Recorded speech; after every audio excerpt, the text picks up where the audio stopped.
Cerita ini dimulai dengan seorang pria yang memuntahkan darah, menjelaskan bagaimana sebuah realitas yang menentang pemahaman seringkali melahirkan penyesalan. Dia menolak melihat kebenaran yang ada di depannya. Dia juga kecewa karena Black Flames kebanggaannya bahkan tidak bisa menggores sedikit pun para pahlawan. Pada saat yang sama, dia ingin tahu mengapa pedang sang pahlawan harus menembus sisiknya dan menusuk ke dalam jantungnya. Dia sama sekali tidak bisa memahaminya. Bertanya bagaimana ini bisa terjadi karena dulu sangat superior dibanding semua orang, dan dia masuk Akademi Raja Iblis sebagai siswa terbaik dan lulus sebagai valediktorian. Standar Raja Iblis adalah teori dasar yang ditetapkan oleh Kaisar Iblis pertama yang membangun dunia iblis. Dia mempelajari teori itu lebih dalam dari siapapun dan mengikutinya secara religius. Standar itu menetapkan bahwa dia harus membangun sebuah menara dan menculik para putri sambil menangkap dan memelihara para pahlawan yang datang untuk menyelamatkan mereka. Bagi seorang Raja Iblis, kemarahan dan kesedihan mereka adalah santapan utama, dan membunuh mereka terlalu cepat adalah pemborosan. Standar Raja Iblis mengajarkan mereka untuk menggemukkan para pahlawan sebelum memakannya. Dengan begitu, mereka bisa menikmati hidangan yang lebih lezat. Dia mengikuti ajaran itu lebih setia daripada siapapun, membuat dominasi dunia hanya masalah waktu. Saat dia menyerap kesedihan dan kemarahan dari banyak makhluk termasuk para pahlawan, dia menjadi Raja Iblis yang lebih kuat dari siapapun. Lalu kenapa dialah yang tergeletak di tanah? Dia bertanya kepada sang pahlawan bagaimana, dan sang pahlawan dengan nada merendahkan mengatakan bahwa para iblis semua sama. Mereka sendiri yang mengatur semua situasi, namun selalu terlihat terkejut dengan hasilnya. Dia sungguh tidak mengerti. Raja Iblis bertanya itu omong kosong macam apa, dan sang pahlawan mengatakan bahwa mereka selalu menculik putri yang paling terkenal hanya untuk mengirim sinyal kepada mereka. Itu sama saja seperti mereka berteriak bahwa mereka aktif dan perlu dihentikan. Sang pahlawan menarik rambutnya sambil bertanya, apakah dia bodoh bahwa jika itu dirinya, dia akan langsung membunuh sang raja. Namun itu akan membuat kerajaan jatuh ke dalam kekacauan. Raja Iblis berkata, tepat sekali, jika kamu menculik raja, para manusia yang haus tahta akan memulai perang saudara. Lalu kemarahan mereka tidak akan terfokus padanya, dan pada akhirnya dia tidak akan berkembang sebagai Raja Iblis. Dan itu melanggar semua ajaran standar Raja Iblis. Sang pahlawan mengatakan selain itu, jika mereka tidak pergi ke menara, dia mengirim monster ke desa-desa hanya untuk membantu mereka berlatih. Artinya, mereka sangat berterima kasih. Begitu mereka akhirnya mencapai menara, lantai pertama selalu dipenuhi dengan makhluk lemah. Artinya itu sempurna untuk menggrinding level berdasarkan kemampuan mereka saat ini. Raja Iblis mengatakan bahwa dia menatanya dengan hati-hati karena dia tidak ingin sang pahlawan mati terlalu cepat, meskipun dia punya cara untuk memanen energi sebanyak mungkin karena itulah yang diajarkan standar Raja Iblis. Sang pahlawan kemudian meletakkan kakinya di dada Raja Iblis dan menarik pedangnya, membuat darah muncrat kemana-mana. Raja Iblis terengah-engah dan jatuh ke lantai. Sang pahlawan berkata bahwa ketika menara mulai membosankan, mereka tinggal membunuh Raja Iblis dan yang baru akan muncul di tempat lain. Itu pada dasarnya hanyalah ladang berburu untuk mereka. Sambil bertanya kepada yang lain apa pendapat mereka, dia mengangkat pedangnya, mengatakan, terima kasih untuk semuanya. Raja Iblis menggertakkan giginya, berpikir kenapa dia hanya dipermalukan seperti ini. Dia bahkan tidak tahu mengapa dia mengikuti standar Raja Iblis, dan dia menolak untuk mati sia-sia seperti ini. Saat dia menggertakkan giginya, dia berteriak, mengatakan bahwa dia adalah Raja Iblis, dan sebuah aura mulai keluar dari matanya. Semuanya sia-sia karena kepalanya tiba-tiba terpenggal, dan saat melayang di udara, dia melihat para pahlawan yang sedang mengobrol santai satu sama lain. Saat kepalanya masih berputar, dia mendarat di lantai, di dekat beberapa dari mereka, mengatakan bahwa mereka akan membayar atas penghinaan ini. Itu adalah sesuatu yang dia sumpahkan. Sang pahlawan mengatakan kepada yang lain untuk tidak menyentuh kepala itu karena tanduknya miliknya. Sebuah retakan ungu muncul pada tubuh Raja Iblis, dan sang pahlawan melihatnya dengan bingung. Raja Iblis terus berbicara, mengatakan bahwa bahkan jika dia harus mengorbankan sisa terakhir hidupnya, dia akan memberikan semuanya. Sang pahlawan menyadari ini mungkin berbahaya. Jantungnya mulai berdegup cepat. Saat retakan itu mulai memuntahkan lebih banyak energi, dia berteriak, menyuruh semua orang untuk lari, dan sebuah ledakan besar meledak dari tubuh Raja Iblis, melenyapkan para pahlawan. Raja Iblis mengatakan bahwa jika dia tahu sejak awal bahwa standar Raja Iblis itu salah, karena itu hanya akan membiarkan para pahlawan mempermainkan mereka. Dia tidak akan pernah mengikutinya sejak awal. Jika dia diberi satu kesempatan lagi, dia tidak akan pernah membuang waktunya. Dia akan memberikan standar Raja Iblis itu langsung kepada para orc sebagai makanan. Menara meledak, lalu dia mulai mendengar suara seseorang memanggilnya berulang-ulang. Kita mengetahui bahwa namanya adalah DS. Saat akhirnya dia sadar apa yang sedang terjadi, dia berdiri kembali di sekolahnya. Kebingungan, dia berjalan berkeliling bertanya-tanya bagaimana dia masih hidup. Seseorang memanggilnya untuk cepat naik ke panggung, dan dia berjalan ke sana. Saat dia masih mencoba memahami apa yang sedang terjadi, seorang pria bertanya apa yang sedang dilakukan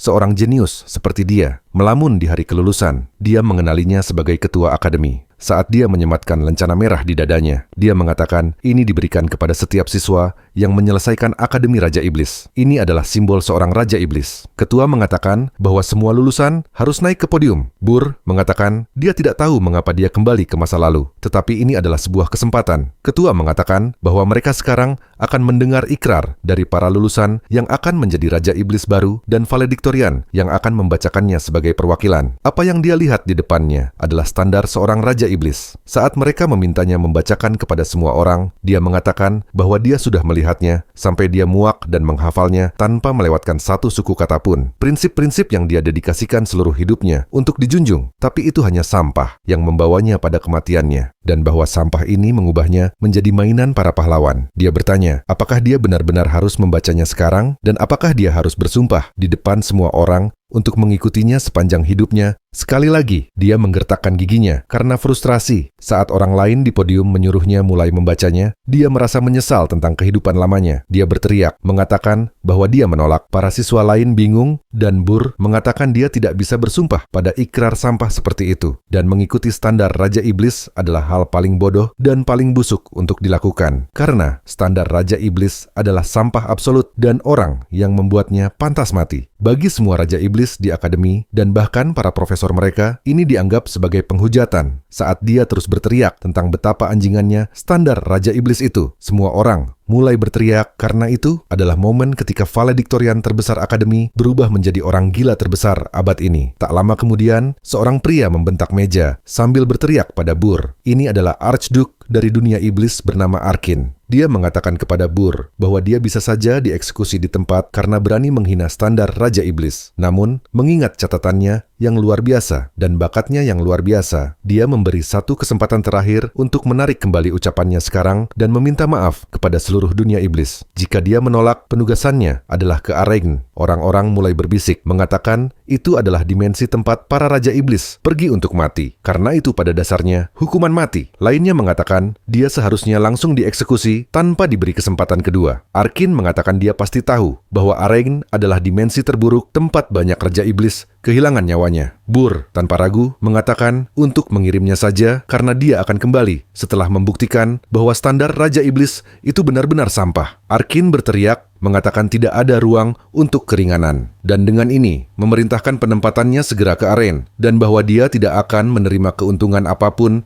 sebagai valediktorian, dan tidak ada bawahan iblis yang menemaninya sampai dia menyelesaikan penaklukan. Dia dilarang memasuki dunia iblis selamanya. Burr mengatakan dia sudah memperkirakan itu setelah membuat keributan seperti itu, tetapi dia senang kembali ke Aregn, tempat para pahlawan yang membunuhnya tinggal. Bahkan sebelum regresinya, dia memilih tempat ini sendiri karena dia pikir kesulitan terburuk adalah satu-satunya tantangan yang layak untuk yang terbaik. Itu sebuah kesombongan yang membawanya pada kematian, karena banyak pahlawan sudah mengeksploitasi standar Raja Iblis untuk melawan mereka. Dia mendarat di benua utara di area yang disebut pegunungan. Burr mengatakan dia tidak akan tertipu dua kali karena kali ini dialah yang akan menggunakannya untuk melawan mereka dan dia akan menyebutnya standar pahlawan. Kemudian kita melihat seorang pria sedang bersih-bersih sambil berkata, itu cukup bagus. Dia adalah lulusan terbaik dari Akademi Ajitan Raja Iblis. Jika Akademi Raja Iblis melatih raja, maka Akademi Ajitan membesarkan para iblis yang membantu mereka.